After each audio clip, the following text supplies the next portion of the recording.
السلام علیکم ناظرین، آپ دیکھ رہے ہیں آن لائن میڈیا گیلری۔ ناظرین، آپ کو بتاتے چلیں کہ گزشتہ روز کراچی مزار قائد انتظامیہ نے لڑکی کی جانب سے مزار قائد پر رقص کرنے اور وائرل ویڈیو سوشل میڈیا سے ہٹانے کے لیے FIA سے رجوع کر لیا ہے۔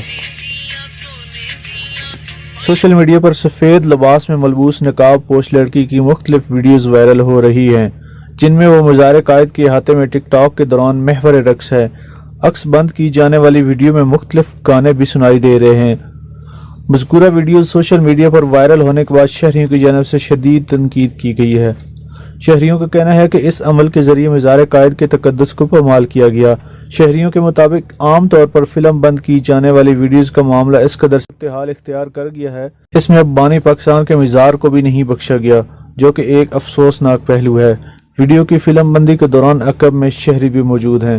مزار قائد سیکورٹی ذرائع کے مطابق مذکورہ واقعے کے حوالے سے تحقیقات کی جا رہی ہیں۔ مزار قائد انتظامیہ نے FIA سے درخواست کرنے کا فیصلہ کیا ہے۔